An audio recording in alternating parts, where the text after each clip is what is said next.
I received a request from one of my mentees about how to go about the new SOA changes with regards to Exam FM.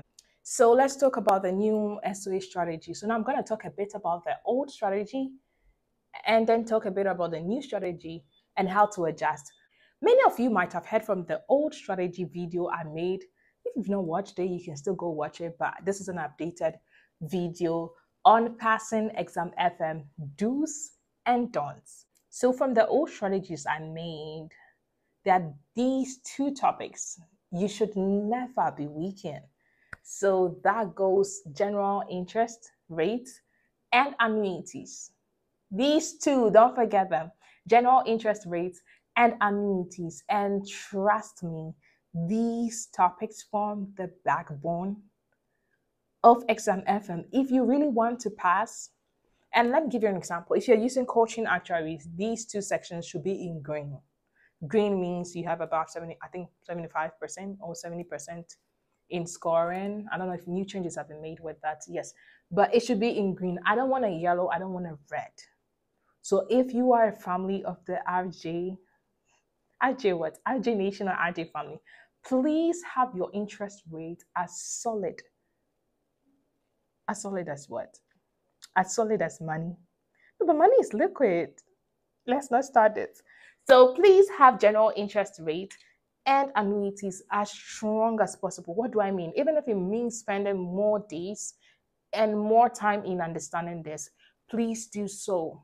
Because you cannot be so weak in annuities and still get your loans and bonds adjustments right. Before you can be excellent with loans and bonds, your annuity and time value of money concepts should be very strong. It would amaze me to have students, it's possible it can happen, who seem to be very low with annuities and general interest rate, like very low in red, and have loans and bonds in green. That might be a miracle. It's possible, but take it from me with so many years of experience in Exam FM coaching, so many years and so many periods, right? Take these two topics serious: general interest rate and annuities. Be so confident in those sections. These were the same strategies I gave in the old one. It still applies to the new one. Nothing changed. On a more serious note, let me talk about the changes. So one of the things I mentioned with the old strategy was for Dan, the full exam was back then the exam was 35 questions, 3 hours. But now the new change is 30 questions, 2.5 hours. And the strategy initially was to use the first hour to sweep all easy questions, use the next hour to sweep all flagged questions. If you don't know what's flagged questions, then you have to go back to watch it. All flagged questions, and use your last hour to review and attack questions that are called questions for the gods. That's another thing you also need to know if you've not watched the old video. But looking at the new changes now, you have 2 hours and 30 minutes. How can you utilize this time with 30 questions? So I can assume that for the first 45 minutes, in my best of knowledge, I would say for the first 45 minutes, use them to answer all the easy questions. Easy question means that once the question is given to me, I don't have to sit down more than a minute to think about the solution. I see it and I know what to do. And that's how good you should master the theories and the concepts that you learn. For me, those were like sports rates, Macaulay duration, you know what I mean? Immunization. I just do them. I just do them straightforward. I know liability before, liability after, the formulas just plug in. So it differs from one person to another. All those questions you can do straight ahead. Just do them in the first 45 minutes and move with speed. If you start answering a question and after a minute, you have the timer on top of your screen. After a minute, if you still find yourself not being able to solve after 2 minutes, it means this is not one of the questions you should attempt in the first 45 minutes. But if you feel like this is a question I'll be able to do, but I will not be able to solve it in about 2 minutes or 3 minutes, these questions are called flagged questions. So click on the flag icon and flag them. So the next 45 minutes you come back to solve all your flagged questions. And I'm assuming that if you should add your easy questions done plus flagged questions for a student that is prepared, you should have crossed about 20 questions by now out of the 30 questions that you have. So 45 minutes, given a total of 1 hour, 30 minutes. How much minutes do you have more now? You'd have extra 1 hour because you have a total of 2 hours, 30 minutes, and you've already used 1 hour, 30 minutes. So you have a whole 1 hour to go through now the questions that you did not flag but are difficult to you. You think they are difficult, or not to use difficult, that they are challenging, that you need lots of concepts. Sometimes some questions will come in the form where you have to apply concept of annuity, you have to apply some concept of loan repayment. You have to just consult the gods and just do all that. So if that's the case, then your last hour is the time to do these questions, because mind you, every question carries equal mark. There is absolutely no award for spending 30 minutes on one question that has a huge difficulty, but still carries the same mark as the very easy one. So you have to be strategic about this. If you're targeting a 6, you're targeting a 7, I don't want you to be complacent, but by your first 1 hour, 30 minutes, at least you should have scored a 20 out of 30. You see what I'm driving at? It means by that time you should be in your passing zone, and make sure you're able to sweep about 5 strong questions more. So it's normal. It happens for you to find questions that are challenging.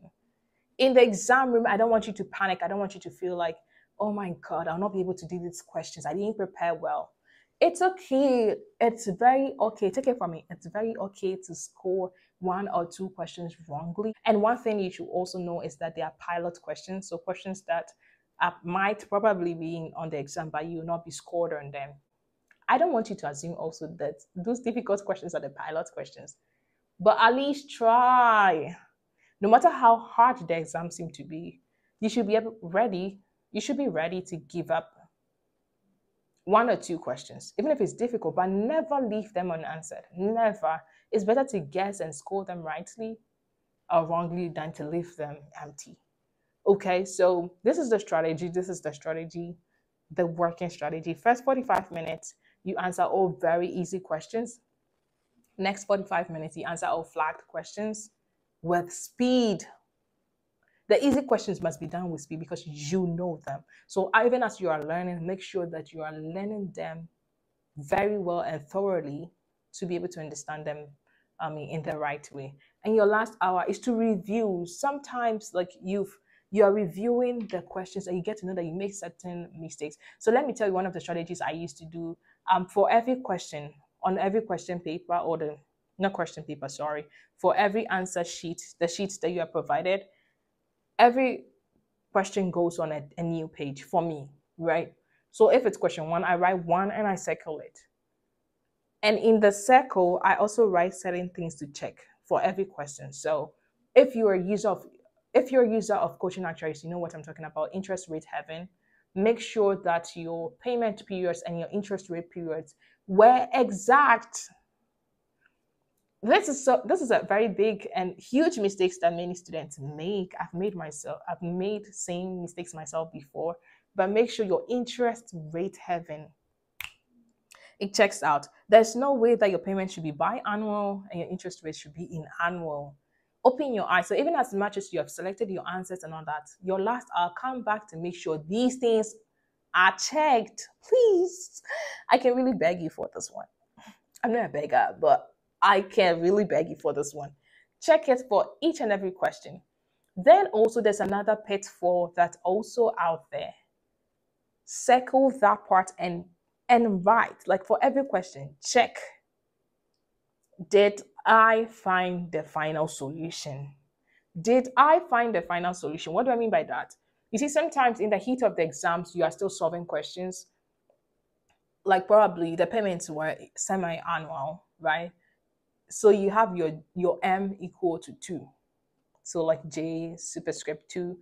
Coaching actuaries people know what I'm talking about over here. That's why you have to use coaching actuaries. I know, yes, of course, Dave Kester is my friend, but not just because he's my friend. It's a great material for Exam FM.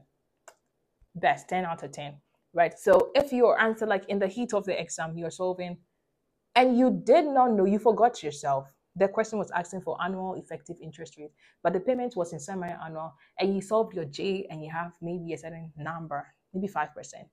What you don't know is that's not your final answer. Your final answer needs conversion back to annual. So now you have to use that formula of equivalence to find your annual. And that's a mistake that can happen. Check for all the questions.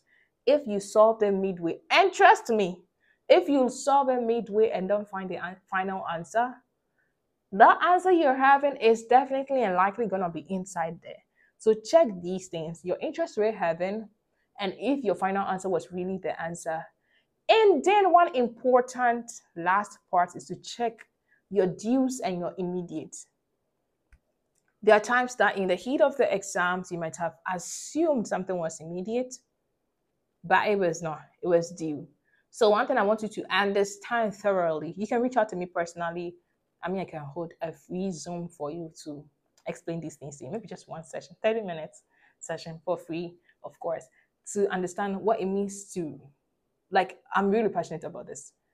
This really means a lot to me. For you to understand what it means to say the present value of due and the present value of an immediate and the accumulated value of a due and accumulated value of immediate.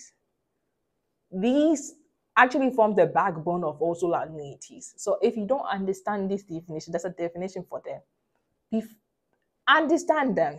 What I'm saying, if you want further understanding on it, I can get to you on a Zoom meeting, maybe 30 minutes, as I said, for a free session and make these things clear to you. And I believe that if you should inculcate these few things I've mentioned, and if you really prepare well with the manual, of course, preparing and finishing up the study manual is just a half part of the real preparation. The main part is to solve those SOA past questions. I know sometimes like the manual takes too much time. We all really genuinely want to bear with you, but the honest truth is we don't want to spoil you and want to tell you the truth. Even it happens that you really thoroughly spent a year in preparing for the manual without really solving past questions, it's really hard to say you would pass. Is it possible for you to pass?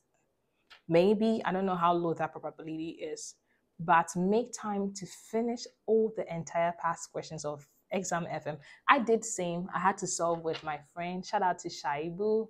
Yes, we did solve the past question from cover to cover, back and forth. Do you understand? And we got to the point where we could just solve it, not because we memorized it, but with understanding. Solve it. So, and of course, maybe that's also part, by the grace of God, why I scored a 9 out of 10 for that saying, right? So I would appreciate that you also give great time, not just about looking at the solution, just moving, but understanding why the solution is the way it is. This is the end of the video on the new strategy.